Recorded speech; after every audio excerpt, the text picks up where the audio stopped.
Саламатсыздар ма? Бүгін біз банкомат ойынын талқылайтын боламыз. Мінекей, барлық фото, барлық жазу енгізіліп тұр. Тек қана бүгін анимациясын ғана енгізіп шығамыз. Мінекей, ең бірінші слайдта карточканы басқан кезде ол алдыға қарай жылжу керек. Анимация кіріп, линия деген таңдаймыз. Мінекей, қараңыздар, бұл астыға кетіп тұр.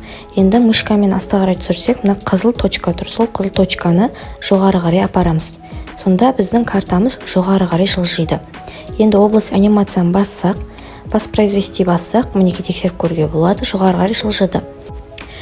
Яғни бұл карточканы басқан кезде жүру керек анимация, яғни оны біз триггер ретінде көрсетеміз.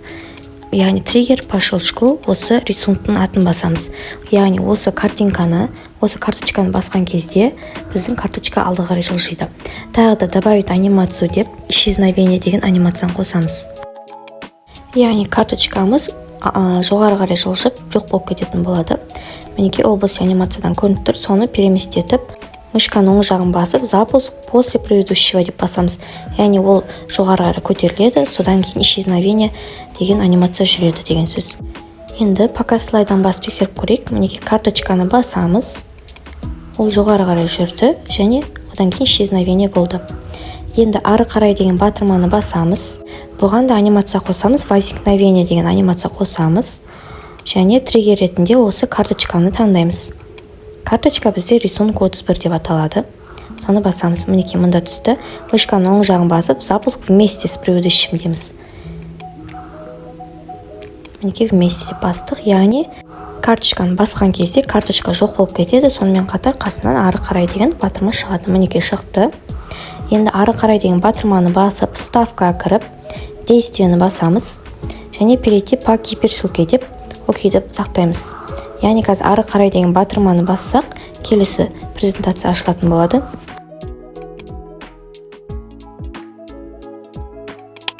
Мінекей ашылды. Енді екінші слайдты ашайық. Фигураны басамыз, 4+2-ның 2-ның үстіне қоямыз. 2-ның, мысалы біз мына жерге 2, 3, 8, 0 деген код жасайық. Сол басатын батырмалардың үстіне, басылу керек батырмалардың үстіне осындай 4+2 квадраттар қойып шығамыз. Сөйтіп вставкаға кіріп, надписті басамыз. Мұнда 2, тағы да қайтадан вставкаға кіріп, надпис қосып 3, 8, 0 деп жеке-жеке надпистерді енгізіп шығамыз.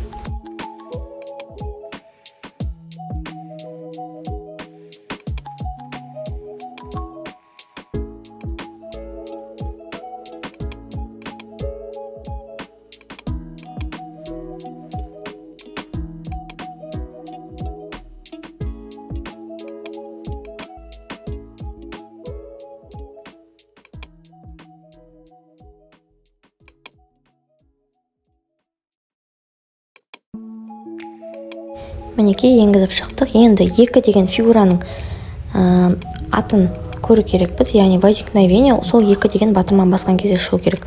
2-ні басамыз. Форматқа кіріп, область выделения басамыз. Бұл прямоугольник 1 екен.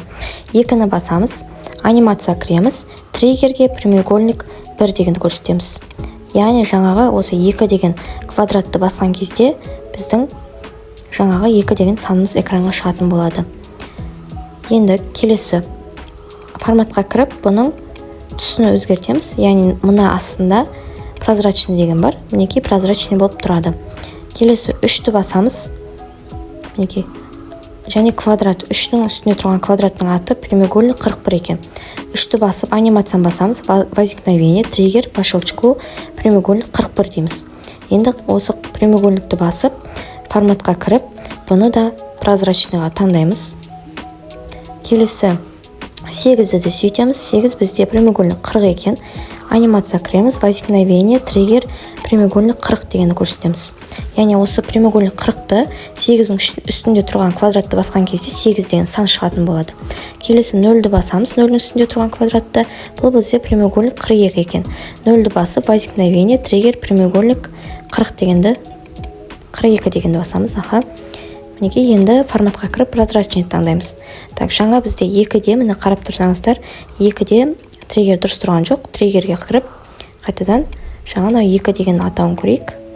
2-ның үстінде тұрған квадрат бізде прямоугольник 1 екен. Жаңа текст кетіп қалды.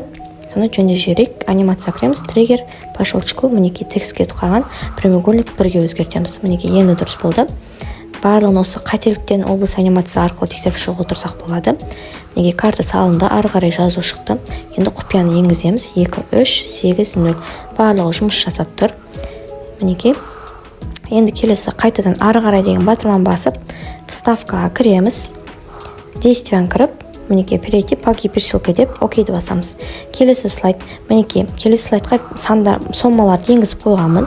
Және мына квадраттардың үстіне квадраттар қойып, оның форматын прозрачныйға өзгертіп қойдым. Мінекей көрдіңіздер ғой. Енді 500-ге арнайы терезе ашып қойдым. 1000-ға қалған барлық соммаларға арнайы терезелер ашып, шаблондарын дайындап қойдым. Бірінші батырман басамыз, ссылканы қоямыз. Яғни бұл бірінші батырман басқан кезде 500-дің терезесіне өтетін болады деп қоямыз. Окейді басамыз. Келесі вставка, гиперссылка деп, осы место в документе деп 1000-ның тұрған терезесін басып, барлығына солай қойып шығамыз. Енді шығу дегенді басқан кезде бізде міне 12-ші слайдқа өту керек. Қайтадан шығуға барамыз. Шығуды басамыз, вставкаға кіріп, ссылканы басамыз. Место в документе, мінекей 12-ші слайд тұр. Окейді басамыз. Мінекей осылай барлық батырмаларға өзіне сәйкес келетін терезелерін қойып шығамыз. Енді мына 500 деген терезені ашайық. Мінекей қараңыздар. Мұнда жауап жазасыз деген терезе тексеру дегенді басқан кезде шығу керек. Сол үшін жауап жазасыз деген терезені басып, оған возникновение триггерге жаңа тексеру деген квадратты қоямыз. Мінекей анимация кірейік. Область анимацияны қосып қояйын. Мінекей тексерудің возникновение жауап жазасыз деген сөзге тексерудің атауын көрейін. Мінекей форматқа область выделение тексеру бізде прямоугольник 32 екен. Мінекей жауап жазасыз дегенді басып, триггерге жаңағы 32, прямоугольник 32 дегенді таңдаймын. Яғни жаңағы осы тексеру деген басқан кезде возникновение болып, жауап жазасыз деген терезе шығатын болады. Мінекей осылай қоямыз. Келесі артқа дегенге вставкаға кіріп, ссылка қоямыз. Гиперссылка. Келесі артқа өтетін слайдтың бетін көрсетеміз. Мінекей сомалар тұрған бет. Окейді басамыз. Ақшаны шығару. Ақшаны шығару бізде 31 деп тұр.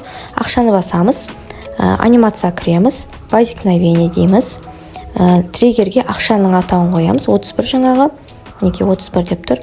Триггерді басамыз. По щелчку 31 дегенді табамыз. Міне прямоугольник 31. Мінекей соны басамыз. Яғни сәйкес келген атауын басамыз. Сөйтіп добавить анимацию дейміз. Асты қарай түсіріп линияны дейміз. Яғни ол асты қарай түсіп кету керек. Триггерге қайтадан соны объектін көрсетеміз, болмаса былай переместить етіп қоямыз. Сөйтіп мышканы оң жағын басып, запуск после предыдущего деп қосамыз. Яғни ол возникновение болады, сөйтіп асты қарай жылжып кететін болады. Қалған слайдтың барлығына сөйтіп қосып шығамыз. 1000 теңгелік, 5000 теңгелік, 10000 теңгелік слайдтың барлығына солай анимацияларын қосып шығамыз. Мінекей тексеріп көрейік. Құпия код сұрады, ары қарай басамыз. 500-ді басайық. Тексеруді бастық, жауап жазасыз терезе шықты. Ақшаны шығару бастық, возникновение астыға түсті. Артқаны бастық, соманы таңдайсыз деген терезеге өтті. Мінекей қалған барлық беттерге солай анимацияны қосып шығасыздар. Келесі, енді ең соңғы беттегі слайдтың анимациясына тоқталайық. Мінекей карточканы басамыз. Карточка, бұл картаны алу деген батырман басқан кезде шығу керек. Картаны алу деген ол бізде мінекей 3 дейді. Атауын жаттап алайық, 3-ші екен. Карточканы басамыз, анимация кіреміз, возникновение, триггерге прямоугольник с кругленным углом 3 дегенді басамыз. Мінекей бастық. Добавить анимацию, асты қарай линияны басамыз. Бұған да триггерге жаңағы құпия карточканы алу деген батырманы қойып, запуск после предыдущего деп қосамыз. Яғни ол карточка возникновение болады. Возникновение болғаннан кейін ол асты қарай түседі. Картаны алу бастық, мінекей астына қарай түсті. Мінекей жұмысымыз дайын болды. Осылай барлық бетке осындай анимациялар мен гиперссылкаларды қойып шығамыз. Нәтижесінде мынандай жұмыс шықты. Тексеріп көрейік. Карточканы басамыз, кірді. Ары қарай батырма шықты. Құпия сөз тердік. Ары қарай батырмасын бастық. Сомманы таңдадық. Тексердік. Ақшаны шығардық. Артқа бастық. Мінекей гиперссылка жұмыс жасап тұр. Шығуды бастық. Картаны алдық. Мінекей біздің жұмысымыз дайын болды.